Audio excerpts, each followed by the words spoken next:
Dear students, आज हम short circuit experiment को परफॉर्म करने लगे हैं। ये जो हम सुनते हैं कि घरों में आग लग जाती है शॉर्ट सर्किट की वजह से, आज हम ये पहले तो एक्सपेरिमेंट को परफॉर्म करेंगे और इसके बाद इस एक्सपेरिमेंट के पीछे जो साइंटिफिक रीज़न है उसको हम लर्न करेंगे। तो फर्स्ट ऑफ ऑल ये मेरे पास एक कंडक्टर है और ये मेरे पास एक बैटरी की दो पॉजिटिव एंड नेगेटिव टर्मिनल्स हैं कि जिनको मैं इस कंडक्टर के दोनों एंड्स पर कनेक्ट करने लगा हूँ। और इसकी वजह से इस कंडक्टर के अंदर जो है मैक्सिमम अमाउंट में इलेक्ट्रिक करंट फ्लो करेगा। इलेक्ट्रिक करंट जो है flow of motion of electrons होती है। तो जब इस कंडक्टर के अंदर इलेक्ट्रॉन्स की मोशन जो है इस डायरेक्शन से इस डायरेक्शन में मूव करेगी, तो सेंटर में इस रोड के एटम्स होंगे और वो इलेक्ट्रॉन्स जो हैं इस कंडक्टर में मौजूद एटम्स के साथ जब इस डायरेक्शन में मूव करते हुए स्ट्राइक करेंगे तो इससे फ्रिक्शन प्रोड्यूस होगी और उस फ्रिक्शन की वजह से हीट प्रोड्यूस होगी और जिसकी वजह से शॉर्ट सर्किट का जो फिनोमेना है वो अक्कर होता है जी।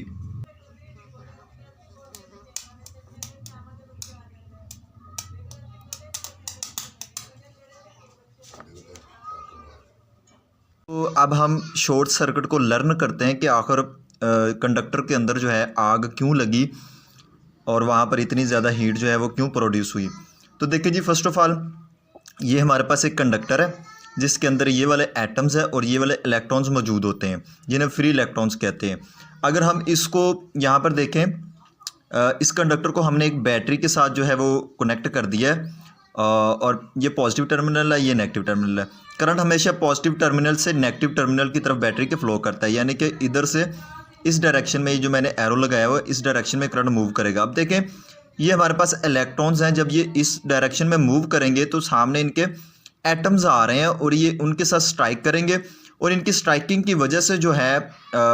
फ्रिक्शन होगी और फ्रिक्शन की वजह से हीट प्रोड्यूस होती है। ऐसे ही जैसे हम अपने दो जो हैंड्स हैं इनको रब करें तो इससे हीट प्रोड्यूस होती है फ्रिक्शन की वजह से। बिल्कुल यहाँ पर भी इसी फिनोमेना के अकॉर्डिंग जो है हीट प्रोड्यूस होगी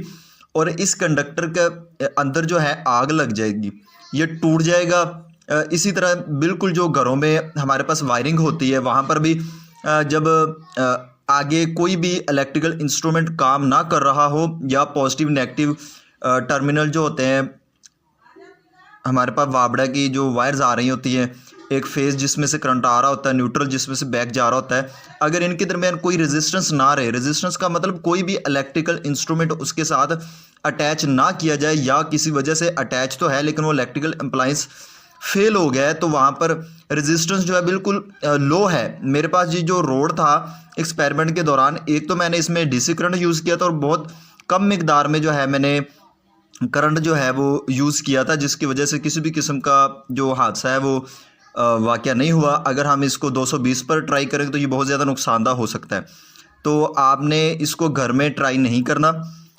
हमने सिर्फ इसको यहाँ पर एक्सपेरिमेंट के ज़रिए से आप तक इसकी इन्फॉर्मेशन पहुँचाना थी कि ये आखिर घरों में होता कैसे है। तो रेजिस्टेंस जो है बिल्कुल लो हो जाती है और ये जो मेरा रोड है इसकी रेजिस्टेंस बहुत कम है, इतनी कम है कि हम इसको निगलेक्ट कर सकते हैं। तो इतनी कम रेजिस्टेंस पर जब बहुत ज़्यादा अमाउंट में करंट पास करता है तो इलेक्ट्रॉन जो हैं ये वाले इलेक्ट्रॉन इसमें मौजूद एटम से स्ट्राइक करते हैं, फ्रिक्शन प्रोड्यूस होती है जिससे हीट प्रोड्यूस होती है और इस हीट की वजह से वायर्स जो है जल जाती हैं, उनमें आग लग जाती है। ये देखिए जी, इसके जब इस तरह का फिनोमेना होगा बैटरी को कनेक्ट करने के बाद इलेक्ट्रॉन की स्ट्राइकिंग विद एटम्स, तो हमारे पास क्या होगा, इस तरह से यहाँ मैंने ये शो किया है कि ये बर्न हो रहा है जी, इसमें हीट प्रोड्यूस हो चुकी है। तो देखिए जी, now this conductor in a state of heating and burning, तो इसे कहते हैं जी शॉर्ट सर्किट। और ये इसके पीछे जो साइंटिफिक रीज़न थी ये मौजूद थी जो कि मैंने आपको बताई। Okay, thank you.